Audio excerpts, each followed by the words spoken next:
Small business owners know cutting costs without cutting quality is tough. How do you trim expenses without hurting your business? Easy. Get Spectrum Business. Call 888-489-2212. Switch to Spectrum Business and you can get the best internet and phone services for half of what you're paying today. Cutting costs can be easy when you get Spectrum Business. Just call 888-489-2212. Restrictions apply. Call for details.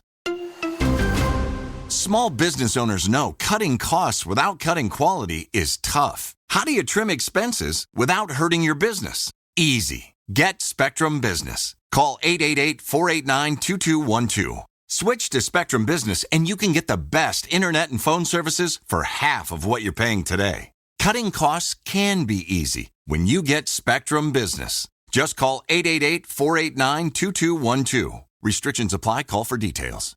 Nice to be with you on a Wednesday. Yesterday's big news, Tony Busby held a press conference at his offices yesterday. Went for about an hour, and the headliners from that press conference was the fact that 2 of the 22 plaintiffs revealed who they are, revealed their names. One of them was there at the press conference and read an emotional statement. Her name is Ashley Solis. We'll hear part of that in just a moment. She was the very first lawsuit filed. So this is the one that was filed back in the middle of March. Busby posting on Instagram on a Friday night revealing that he was filing a lawsuit against Deshaun Watson. Deshaun replying on Twitter, calling the offer of a 6-figure settlement or the request for a 6-figure settlement baseless. And then that opened the door to several other women coming forth with their stories of massage experiences with Deshaun Watson. And here we are, 21 more lawsuits later. We're at 22. So we heard from Ashley Solis. We heard an open letter read by one of Busby's attorneys from Lauren Baxley, who was the 6th lawsuit of the 22 lawsuits. Here is Ashley Solis, Jane Doe number 1 in lawsuit parlance, talking about just how much Deshaun Watson haunts her. I got into massage therapy to heal people. To heal their minds and bodies, to bring peace to their souls. Deshaun Watson has robbed me of that. He took that away from me. He tainted a profession in which I take enormous pride. Flashes of Watson's face rush to me in the moment, which sends me into a tailspin. I suffer from panic attacks, anxiety, and depression. I am in counseling as a result of Deshaun Watson's actions. I hope he knows how much pain he's inflicted on me emotionally and physically. All right, so that was part of it. She spoke for about 5 minutes yesterday. It was very emotional. Here's one more. This is Lauren Baxley, who was the 6th lawsuit of the 22. She wrote an open letter to Deshaun Watson that was read by Cornelia Branfield Harvey, who is an associate attorney of Tony Busby. Here is, to me, the most memorable quote from that letter to Deshaun. I am heartbroken for your family, for your loved ones, for those coming to terms with the fact that your charitable work and good guy persona are nothing more than a meticulously designed facade to keep your victims silent and second-guessing themselves. How can such a good man do such terrible things, and with frequency and total disregard for his abuse victims? You are not a good man. Anything good that you have done is poisoned by your true nature. Okay, so Seth, some of the victims now speaking out publicly, and Solis in particular, because she was there and you could see the emotion, was a very, at the very least, a very compelling figure in all this. Well, and I think this too, and kind of people always have standard kind of stock arguments when they try to tear a victim down or alleged victim or discredit somebody, and I think that it's. For one person to stand up and do it, I think stand back and look and see what kind of treatment she gets on social media and whatnot. And this is the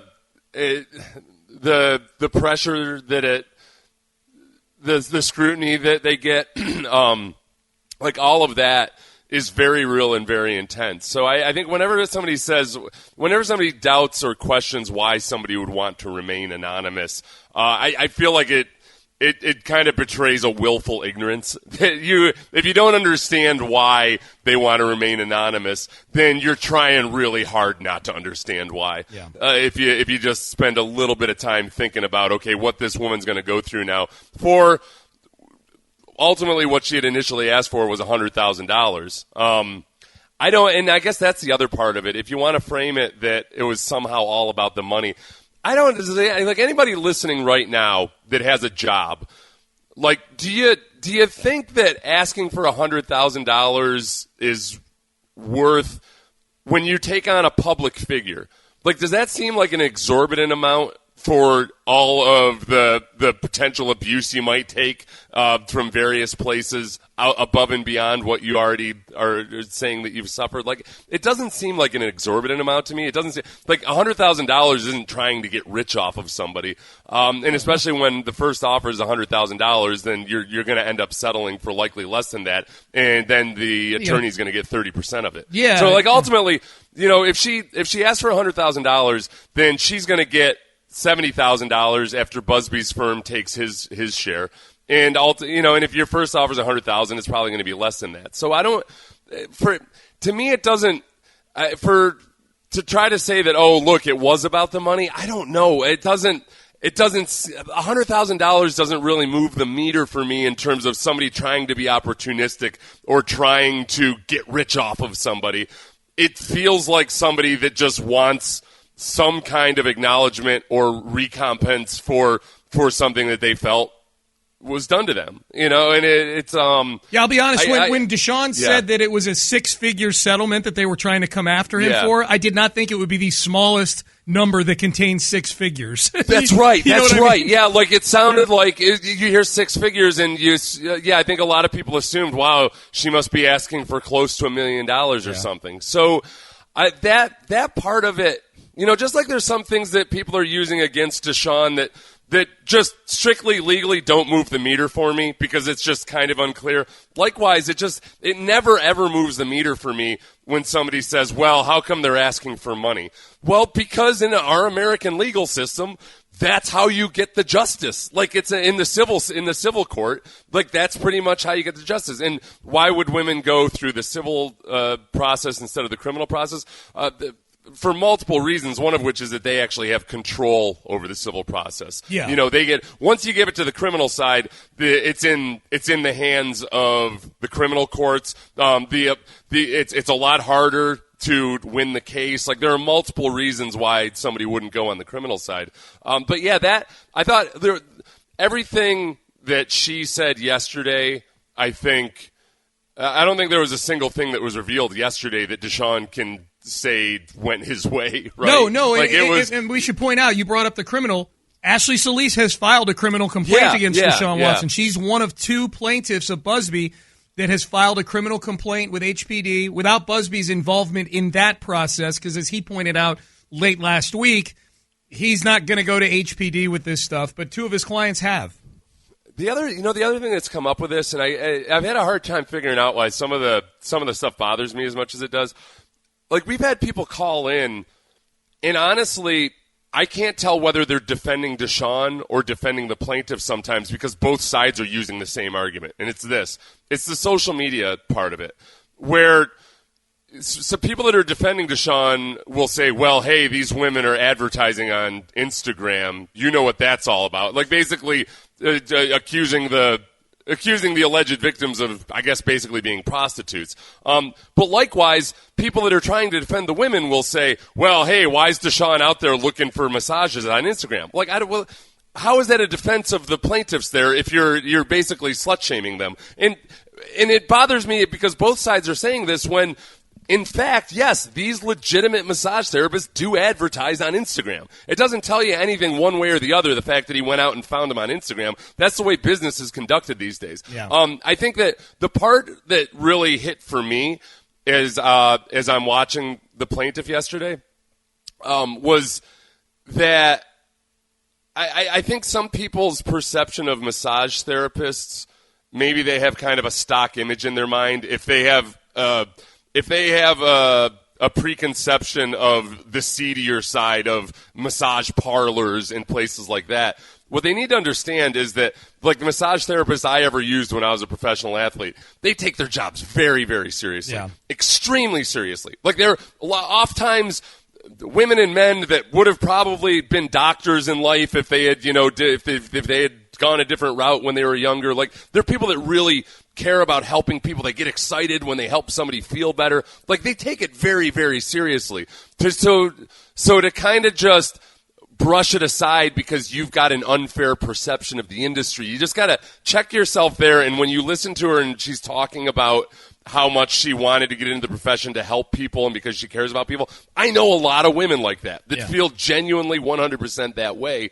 And you can imagine what it's like when all of a sudden, one of your dream clients, which is working on a professional athlete, allegedly does what Deshaun was allegedly doing. Well, Seth, a lot of these women said in the lawsuit that when it was Deshaun Watson, they saw this as an opportunity to grow their business, a high-profile client. Like the dream is not only being able to help people and heal people, but, oh, my goodness, if I can make this my life's work where I'm actually creating a good living off of this. And they saw that, they saw Deshaun as a client that might be able to help them do that. And for Ashley Solis, at least, it's turned into the opposite of that. I thought one of the most damning things that came out yesterday, or the things that really took it, because there are two sides of this. One, there's the emotional side, where you can hear from a woman, hear exactly how it's affected her, all of that. But the other side was that there's the, okay, where's the evidence that takes this above a he said, she said situation? And I think there were a couple blows struck to Deshaun on that side, too. Yeah, let's hit that. And one in particular was Tony Busby coming back with digital evidence of a conversation that one of the 18 supporters of Deshaun Watson had that was it was not a good development for Deshaun. We'll have that exchange for you next. All right, so developments in the Deshaun Watson saga yesterday. We know that week or so ago, Rusty Hardin put out a statement with 18 Deshaun supporters, 18 women who had provided massage services to varying volume with Deshaun Watson. Some just a single massage, some multiple massages, some several massages. In fact, Jazz Brooks is the name of a licensed massage therapist here in Texas. And she provided a statement in support of Deshaun Watson saying, quote, I began providing massage therapy to Deshaun in 2018 and have massaged him at least 40 times since then. I worked with him once or twice a week during the season and as needed during the off season. Early on, he said he wanted me to focus on his hamstrings. He had a trainer that worked his upper body and just to work the lactic acid out of his legs. This included the groin, glutes, and feet. He never asked me any questions and hardly ever spoke at all. In all that time, I never had a single uncomfortable or inappropriate experience with Deshaun. That was the statement that was Jazz Brooks was one of 18 massage therapists to provide statements where collectively they were pointing out their experience with Deshaun being nothing but professional and courteous, and that the accusations that are in the lawsuits levied against Deshaun Watson sound like a different person altogether. That was the spirit of those quotes. Tony Busby yesterday somehow obtained a text exchange involving Jazz Brooks. I'll let Tony Busby lay out the exchange here. And I now have to do this, and I didn't want to do this, but I'm going to do it. We saw just recently that the Watson team released statements from 18 individuals who claimed that they had massaged Deshaun Watson and he never did one thing wrong. And that may be true or that may not be true, I don't know. One of these individuals that was released said, I've been providing massage therapy to Deshaun in 2018 and massaged him at least 40 times since then. I've never had a single uncomfortable or inappropriate experience with Deshaun. That was the statement that was released. So let me read to you the direct message that this individual sent that we now have a copy of. I told you I stopped working with him. Yeah, why? Because I was hearing too much stuff about him messing with other people, like other therapists and estheticians. He's been doing a lot the last 3 or 4 months. I even told his ass he needed to be careful because his name getting around. I just hope don't nobody call me to question me. That's 2 different stories. But what I do know is that what was said publicly by this one individual and what is said privately were 2 completely different things. And I guess he doesn't explain who that conversation was with or how he got it. So I don't know whether I guess that's alleged evidence at this point. Yeah. But if that is true, then it certainly paints a picture, obviously, of a character witness who's. Do we need to start getting character witnesses for the character witnesses? Because right. I was like, now is Deshaun going to release 18 more? Like, I have actually got 18 character witnesses for character witness number 17. Right. And then I've got 18 more for those character witnesses. Right. It's a damn big pyramid scheme of character. The character witness industry is about to explode in Houston. Yeah. Because if this is true and this woman, I guess, basically flat out lying, or at least misrepresenting what she knew about Deshaun Watson. Well, she was representing her experience with Deshaun in that statement. Yeah, so her, okay. I think this DM exchange that Tony Busby just verbally talked about, I think this can be true, and I think her statement can be true. They can both be true. It's just except that she also did she mention that she had stopped working with him, and she attested to how awesome he was. She did not. No, this is what I'll read what she had to say again one more time real quick. I began providing massage therapy to Deshaun in 2018. I've massaged him at least 40 times since then. I've worked with him once or twice a week during the season and as needed during the off season.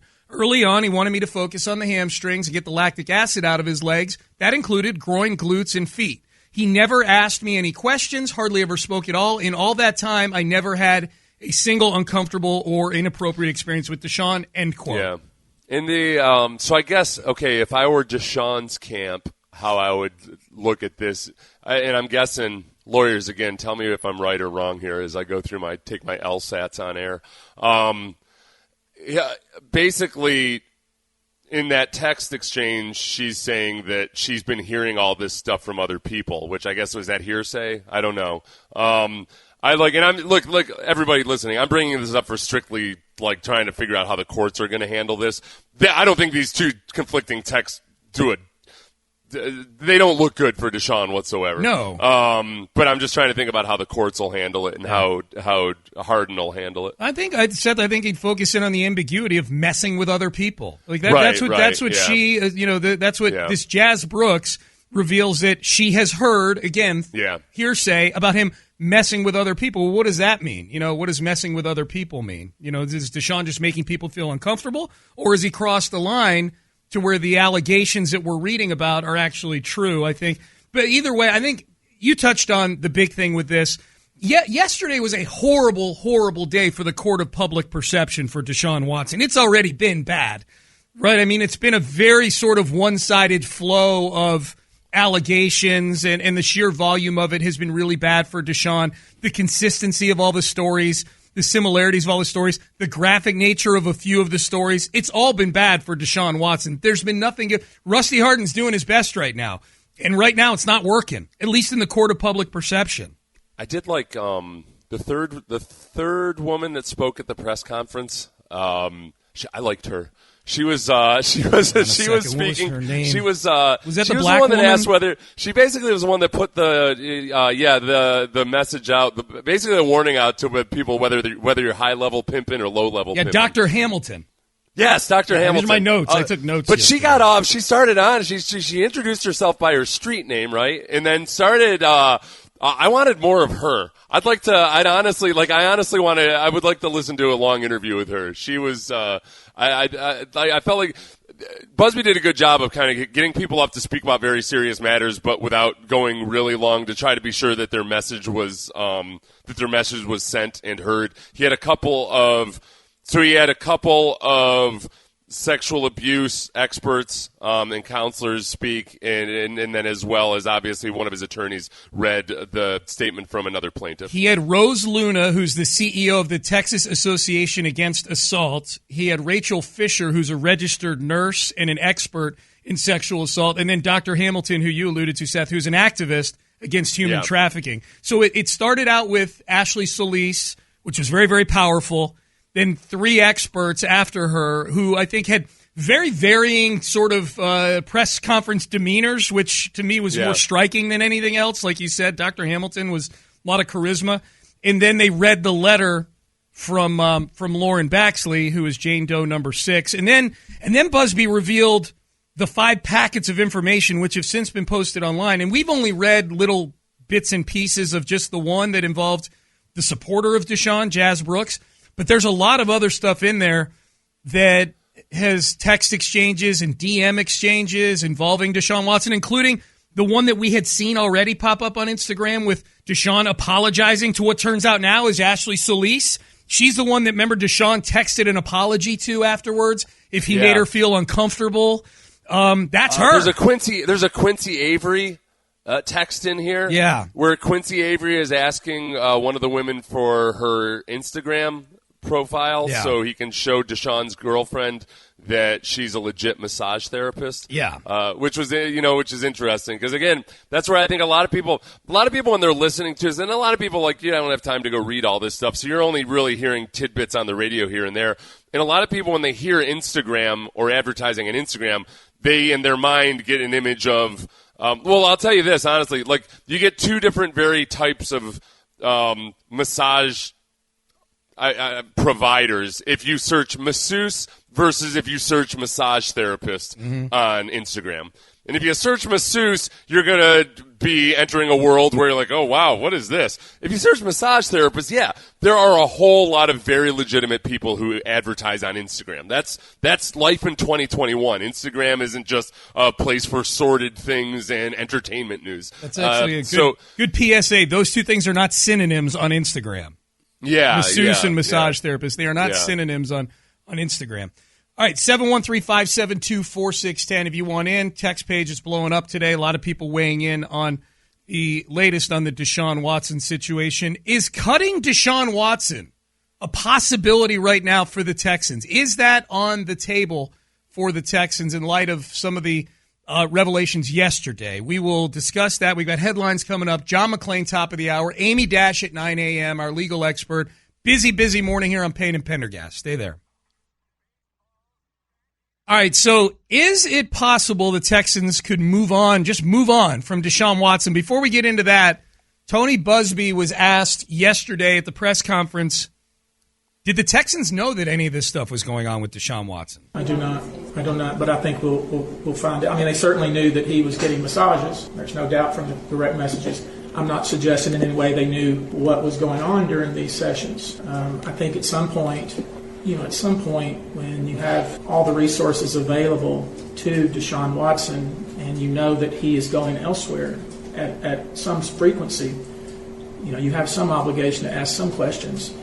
But I'm not making any comment about the Texans and what they knew and when they knew it. Seth, I know you're going to dispel one of the notions that Tony Busby just said right there, which is that Tony Busby made it sound like it was an outlier that Deshaun was going outside the team to get his massage services. Yeah, and that's one thing. And I'm not saying this in defense of Deshaun or anything overall, but I think both sides are going to have their weakest arguments. I would say on Harden's side, some of the weakest arguments are attacking the anonymity of the accusers, and he kind of did it by proxy with the character witnesses.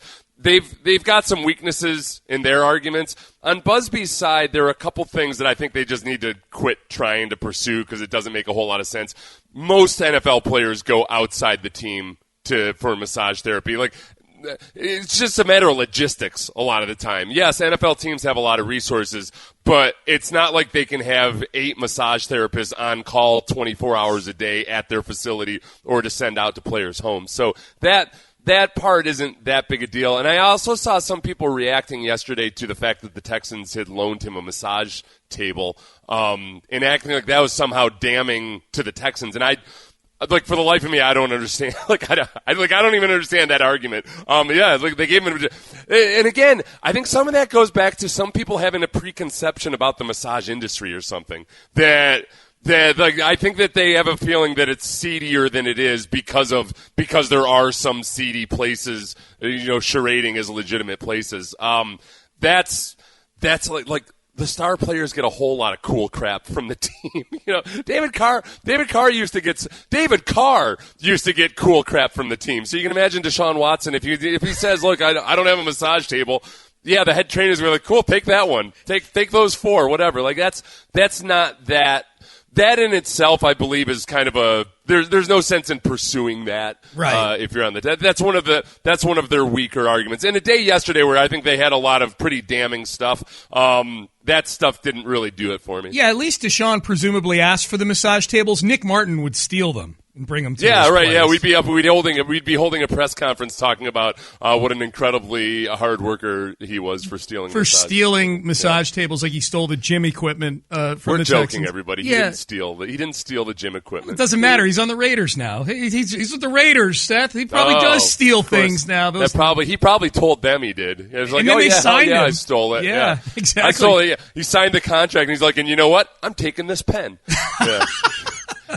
Raiders are like, it's our guy. I like the cut of this Nick kid. All right, so we have a promo running on the station right now, Seth, that has John Lopez saying it's on the table that the Texans could have to cut Deshaun Watson. This is after yesterday's press conference, which I think, as Seth and I have illustrated through the first 90 minutes of this show, was some pretty damning stuff, at least from a perception standpoint, for Deshaun Watson.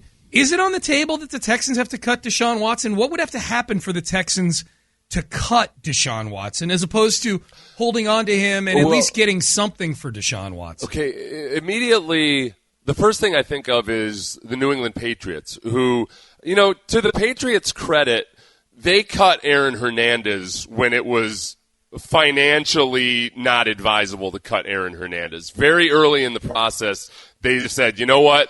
We're gonna let him go before we even know anything about this. To the point where it ended up, I forget the details of it, but it ended up in litigation for a while because the Patriots still owed money to Aaron Hernandez in the eyes of Aaron Hernandez's estate. So I would say, to their credit, I don't personally think it's necessary. I mean, I think there's a way you can distance yourself from a player if it gets to that point where they decide that's what they want to do. But the question becomes, from a football perspective, okay, how do they get out from underneath that contract? And a lot of that comes down to things that we don't know right now. Is there any kind of a clause in his contract that would nullify his guarantees? A lot of times that ends up being more on the criminal side of things, like the standard contracts are on the criminal side of things. And now there are two criminal cases filed against 2 right Deshaun now, yep. 2 right now. So it's a little bit hazy, but they could get some relief from his contract and on the cap from that if it does come to pass. Yeah, I think you have to look at the practicality of it in the short term, Seth, and that is that the practicality of doing it anytime soon. And when Lopez says it's on the table, of course it's on the table long term. Like if Deshaun is convicted of crimes and goes to jail, the Texans are going to release Deshaun Watson. Of course, they wouldn't have to worry about the burden of guaranteed money, and that's where I was going with this is, in the short term, they can't cut Deshaun Watson. Contractually, they'd have to take a $66 million cap hit to cut Deshaun Watson. I don't think anybody looks at the Texans as keeping Deshaun Watson around either because of cap reasons or because they think they can get something for Deshaun Watson from another team as the Texans being at all complicit or that somehow they're being opportunistic or it's a negative for the Texans. I think for now, it's smart business to not cut Deshaun Watson. It's flat out impossible, really. To actually have a football team and cut Deshaun right now. Yeah. Because it would be like $66 million, right? 50, right. It would be a net loss of $51 million. Yeah. After you subtract his salary and all that. Right. So, this is for anybody that ever wants to stat nerd out about this or just is curious. I see people having arguments in the comments on Twitter threads all the time. And I get frustrated on their behalf because all they need to do is go to overthecap.com, right. Go to your team cap situation, and they've got a nice little calculator there where you can look at all the scenarios. Instead of arguing with people who are as equally uninformed as you or me or anybody online, just go to overthecap.com. I don't go to Spotrac anymore because they burned me on this Fernando Tatis contract. I had a whole discussion about Correa and where he would rank with his salary if he accepted an offer and everything, and it completely blanked that Spotrac hadn't put Fernando Tatis's contract on there. So I'm an over the cap guy, dyed in the wool right now. Mm-hmm. So right now, if they cut Deshaun Watson right now, it would be a net hit of $51 million. Yeah. against the cap. If they waited until after June 1st, I won't go into exactly why, but there's reasons why after June 1st. It would be a net $35 million loss against the cap. It's still not doable. They'd have to cut a whole bunch of people that you've never actually heard of, but they would still also not have enough cap space to have a team. Trading's, I guess in some respects, trading might become their only way out of this. But the problem is that even if a team says, hey, we can't give you anything for Deshaun, but we'll trade you a 7th-round pick, that team is going to be taking on Deshaun's salary guarantees. Yeah. So unless they have assurances that they could nullify Deshaun Watson's contract sometime in the future if there are issues, it's not likely going to happen soon. So I guess to answer Lopez's question or suggestion that they might have to cut Deshaun, I think it would have to come after either the league stepped in or there was a determination, like an actual verdict in one of these cases or a settlement or whatever. Something has to happen that makes his contract guarantees null and void. It's just math. It's just math. Like something needs to happen that violates his contract.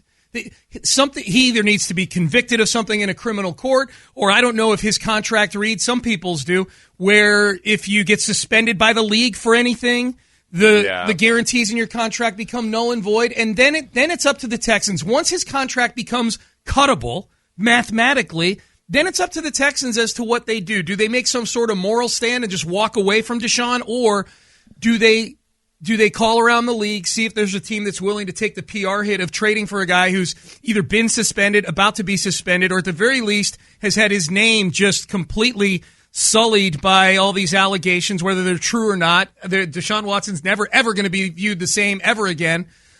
Is a team willing to take that on, and then you make a trade? And I think Texan fans, if the latter is what happens, if it turns out that they move on from Deshaun Watson by trading him, I'm okay with that. If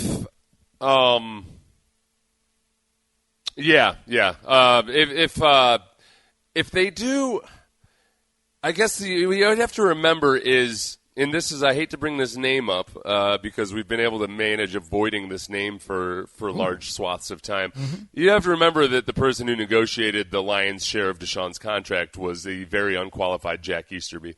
So I say unqualified. I think Jack Easterby is qualified to do the things he's qualified to do. Negotiating contracts was not one of those things. No. He did give Deshaun, as one of the only non-Super Bowl winning quarterbacks in the league, to get a no-trade clause. I wonder how hard of a bargain Easterby drove when it came to clauses. Oh, morals clauses. Yeah. Like point. I don't know how team-friendly a contract Jack Easterby negotiated. Well, would you ever? That's not even. Honestly, I try to wipe the slate clean with Jack Easterby, and I'm hoping that his role now with Caserio at the helm is going to be a whole lot different. So previous Jack Easterby was not qualified to be negotiating that contract, but I worry, even though I'm trying to be nice to Jack Easterby now, it was that part of it might not be all that favorable to the Texans. Well, we'll see. Think about the morals clause part of it, Seth. Like if you're if in a negotiation there's if Deshaun Watson is asking for the morals clause to be removed from his contract with his guarantees, and you're someone who kind of rolls over in negotiations, aren't you going to look at that and go, when are we going to have to worry about Deshaun? In September of last year, I'm saying. When are we going to have to worry? When are we going to have to worry about Deshaun Watson in a morals clause? Right, but you also wonder now on Deshaun's side. Deshaun's representation might have been like, well, yeah, sure, take the morals clause because it's Deshaun. He's never going to get in trouble. Yeah. One of our lawyers, this is a verified lawyer that I know on Twitter, DM'd me, and this is relevant to that. This is what this lawyer's opinion is. At some point, Deshaun has to be completely transparent with his lawyers. It's clear from the beginning to now that he hasn't been. It's causing his team to make strategic missteps that would not happen otherwise. I can't articulate how frustrating these clients can be. Deflecting or thinking they can end around a giant problem doesn't help when his advisors were rank amateurs until Harden got involved. And even he got duped into releasing that statement from the massage therapist. So I guess there's that part of it. It's that I'm guessing like any attorney in situations like this has got to figure that there's more to the picture than meets the eye, and that I don't know if Deshaun's people originally thought or anticipated that there could be potentially 22 of these. Yeah. Plus, Right. In some ways, you're putting your own client on trial behind the scenes, right, to try to get all the information out of him or her that you possibly can. Someone said, fact is he wanted out and the Texans missed that opportunity and maybe get nothing. That's what should be discussed. Texter, while we appreciate you trying to program our show, we did discuss that a little bit earlier. Yeah, and as Seth pointed out, the first lawsuit was filed against Deshaun on March 16th. The league year, the beginning of the league year, when trades agreed to would have become official, was March 17th. Our guess is here that had the Texans agreed to a trade prior to these lawsuits becoming public, that trade probably would have been null and void because it would not have been made official until the day after the first lawsuit. My guess is whoever the trade suitor was would have pulled out and said, this isn't official, and it's not going to be until we figure out what's going on with this lawsuit. What's that you say? There's 21 more? Oh, okay. And the Texans aren't going to be able to say, like, hey, we had an agreement. We shaked on it and everything. That's like having an agreement on buying a car, but, like, when you take it for the final test drive, it turns out there's a homeless family living in the back seat. Like, okay, you know what? Deal's off. Exactly. It wouldn't have happened. So that's what the discussion was then and what the discussion is now. That's right. There is no discussion to be had. Let's do some headlines. Payne and Pendergast with today's headlines, brought to you by PayWayJeep.com. Oh, we talked about it a lot this morning. Tony Buzbee press conference yesterday. Here are 3 new things that we learned from the Tony Buzbee press conference yesterday. And before we get to these, just to lay out the bullet points, if you want to go watch it, it is up on Tony Buzbee's law firm's Facebook page, and I believe on his Instagram page. But definitely his Facebook page. The full press conference is up there. It's about an hour long. And the headline of that press conference was that 2 of the plaintiffs have come out and spoken publicly now. Ashley Solis, who was Jane Doe number 1, the very first lawsuit filed against Deshaun Watson. She was at the press conference and spoke very emotionally about the experience and what it's done to her. Of course, the massage took place over a year ago that she's talking about with Deshaun. She was there. She spoke. And then Jane Doe number 6, her name is Lauren Baxley. She administered a massage to Deshaun on June 2nd of 2020 and wrote a very emotionally charged letter that was read by one of Tony Buzbee's attorneys in that press conference.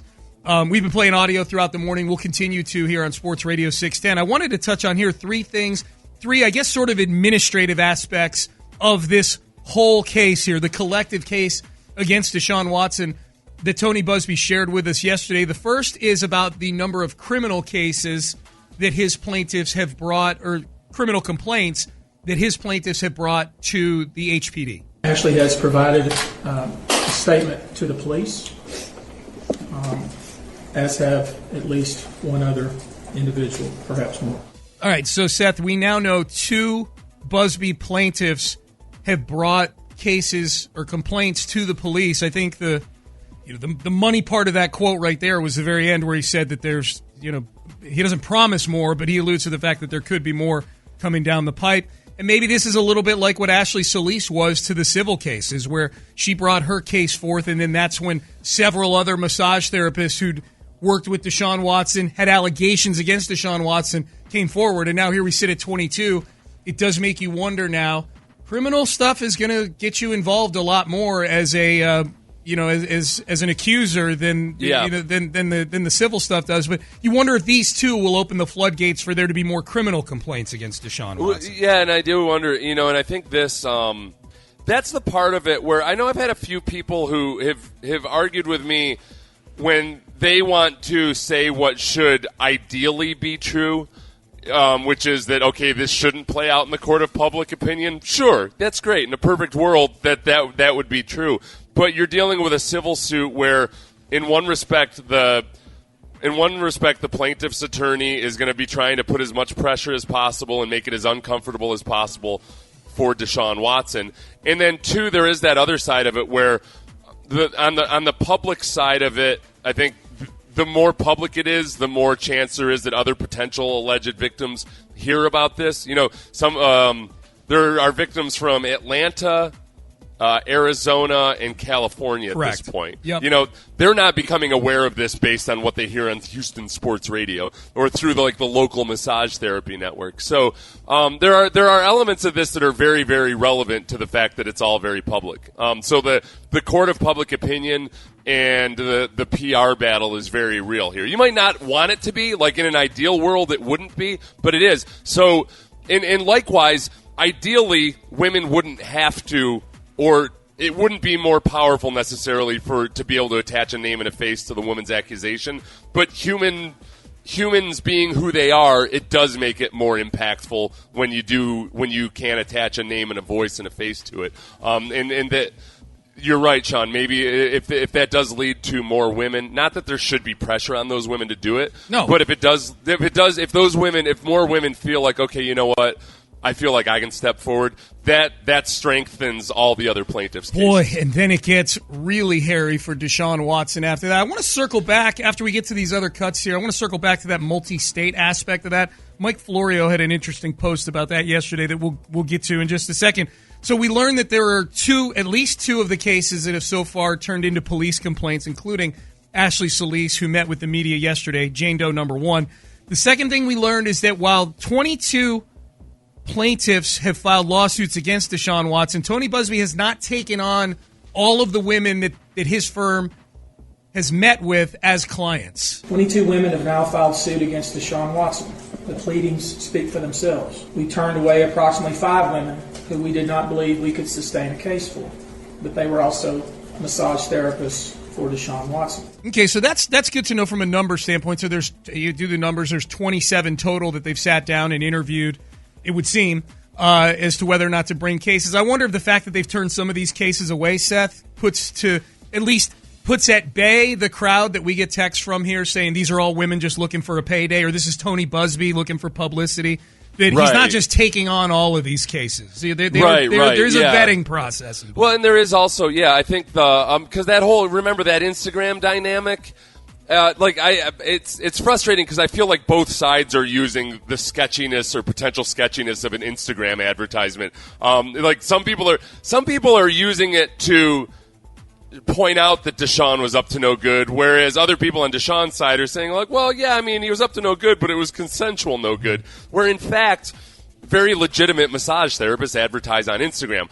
There are some very sketchy people who also advertise on Instagram, and I wonder if maybe that was at least part of it, which is that he wants to be sure that all of the plaintiffs that are bringing a case, aren't so easily attacked by whatever else they might have, how they might have advertised or what have you. All right, last thing that we learned from yesterday, we learned a lot, but of the things that I want to highlight here in headlines is that this was made a big deal out of by some folks, and it was the fact that Deshaun Watson, for at least one of the massages, in particular the one that was highlighted was Jane Doe number 2, I believe. That was the one that flew in from Atlanta and had Deshaun's massage at the Houstonian, that they needed a massage table for it, so Deshaun, according to Tony Busby, borrowed massage tables from his employer. In some cases, he asked them, can you just massage me on the bed? When they insist on a table, he borrows it from the Houston Texans. In some of these instances, we know that it was personnel from the Houston Texans who made the referral, who helped him arrange the massage. All right, so probably the more relevant thing there, Seth, is the actual human beings referring Deshaun to some of these massage therapists, as opposed to Deshaun using an inanimate object borrowed from the team. Right? Yeah. Yeah. Hit the breaking news sounder. Oh, Ben, is it Texans breaking news? Sports Radio 610. Breaking news. Powered by Odyssey and presented by BetQL. Become a better sports bettor. Get smarter to beat the books. Download the BetQL app or visit BetQL.com today. This is on CNBC. Nike said Wednesday it has suspended its endorsement of NFL star Deshaun Watson. The National Football League quarterback has been accused of sexual misconduct in lawsuits filed by 22 women. Wow. On Tuesday, Watson's first accuser spoke publicly. The Houston Texans quarterback is backed by companies including Nike and Beats by Dre. Those are the big major bullet point items here. Okay, Sean, this brings to light another question here, which is, look, Deshaun leads a pretty glamorous lifestyle, whole lot of travel. Go to his Instagram. Which, and he makes good money. It's not like he's spending above and beyond, above his means or anything. Nope. And he's also given a lot of money away. Like, to his credit, he's given away a lot of money to charity, a lot of money. When it gets to the point now where this is what it is, and as public as it is getting as uncomfortable as it is, like, are we so certain, not to mention the fact that Deshaun might at some point have to give back some of his signing bonus, depending on how his contract is structured and what the punishments are. Deshaun might be starting to run into a position where he won't be able to settle all these cases. That, like, financially, I don't know. Depending on if it goes to trial, the cost of his defense. And now this is another big thing. This podcast that we listened to yesterday. So the breaking news is that Nike has dropped Deshaun Watson. Suspended. Yeah. The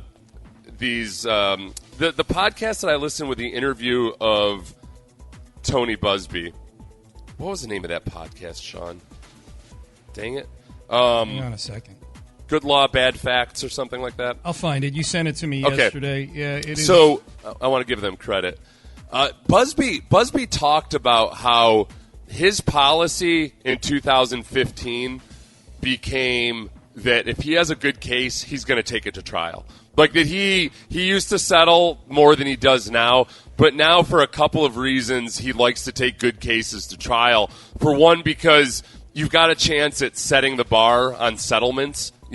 So in certain types of cases, I can't remember where he said there was some cases where it just used to be a few $100,000, but he started taking them to trial for a settlement. He started taking them to trial, and the settlements ended up being several $1 million from that point forward because he set the high bar. And then especially when his competitiveness gets involved, I have a feeling that Busby maybe in the beginning was, his firm was willing to settle one of these cases for $100,000 or less, where now the ante might have been upped. And I don't know, maybe Deshaun won't have the actual financial resources to settle whatever claim Busby's looking for if he goes to court. The podcast is Bad Law, Worse Facts. That's Bad Law, Worse Facts. Bad Law, Worse Facts. That's the name of the podcast. It's a really interesting interview with Tony Busby. Yeah, highly recommend. Seth, here's what I wonder about this Nike news. And again, if you're just joining us here in headlines, breaking news during headlines here is that Nike has suspended its endorsement with Deshaun Watson over sexual misconduct allegations. Suspended his endorsement. So they have not severed ties with Deshaun Watson, but they suspended the endorsement. Here's what I wonder. What does that mean?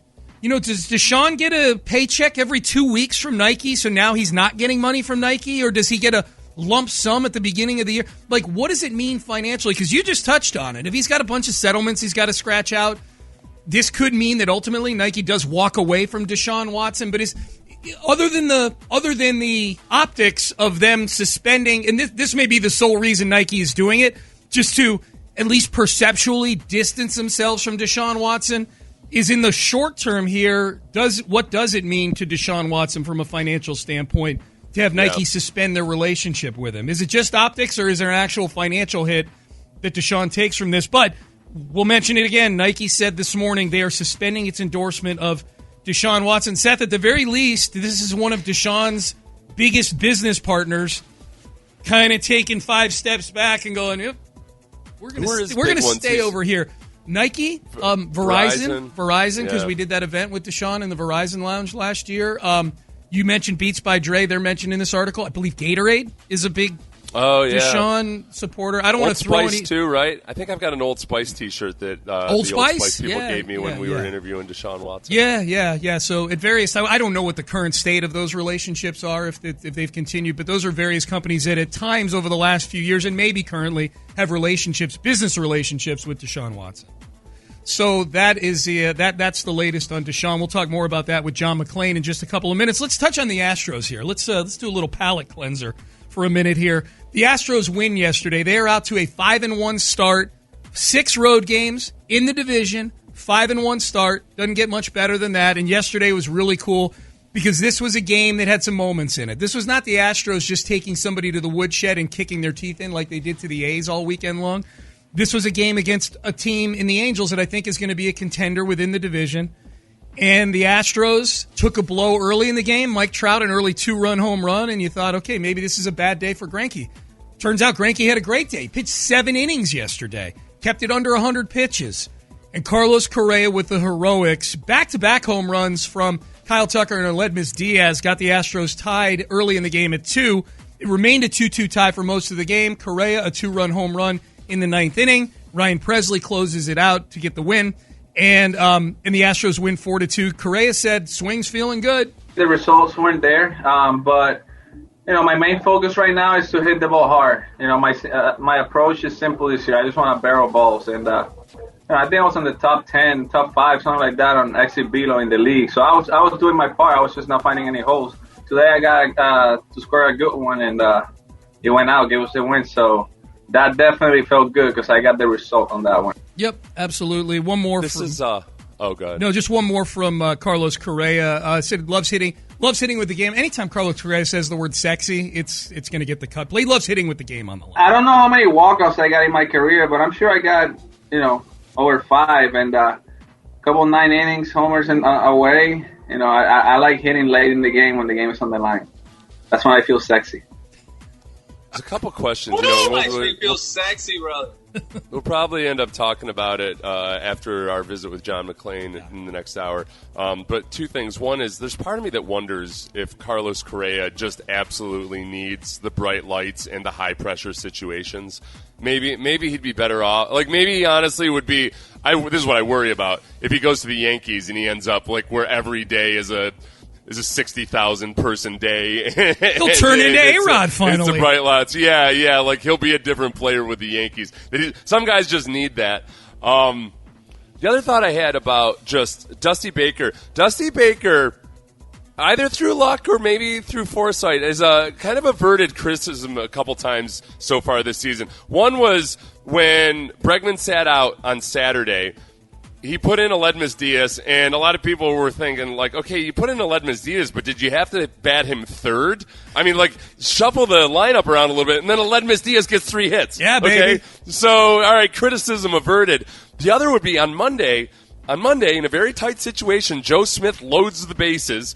The Angels are having the meat of their lineup come up, and he chose not to use Ryan Presley, who we've barely seen at all. So in a very high-leverage situation, but not in the 9th inning, he chose not to use his closer.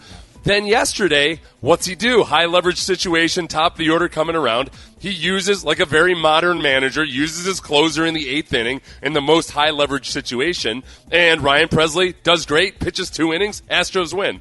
So he skirted a little bit of mild criticism, at least, by doing this. I would say, though, too, he also, when he talked about it, he basically said, like, well, you can't, I don't know if I can put Ryan Presley in, and I don't know if he's ready to go 2 innings. To which I guess the response would be, he doesn't have to go 2 innings, right? Like, it's modern baseball, baby. Just use him in the high leverage situation. Somebody else can close the game out. Small business owners know cutting costs without cutting quality is tough. How do you trim expenses without hurting your business? Easy. Get Spectrum Business. Call 888-489-2212. Switch to Spectrum Business and you can get the best internet and phone services for half of what you're paying today. Cutting costs can be easy when you get Spectrum Business. Just call 888-489-2212. Restrictions apply. Call for details. For the ones who know safety isn't a catchphrase, it's a culture. And the ones who help make sure everyone makes it home safe. For the safety-minded who watch everyone's backs, Grainger offers supplies and solutions for every industry, as well as safety assessments and training to keep your facilities safe and your people safer. Call, click Grainger.com, or just stop by. Grainger, for the ones who get it done.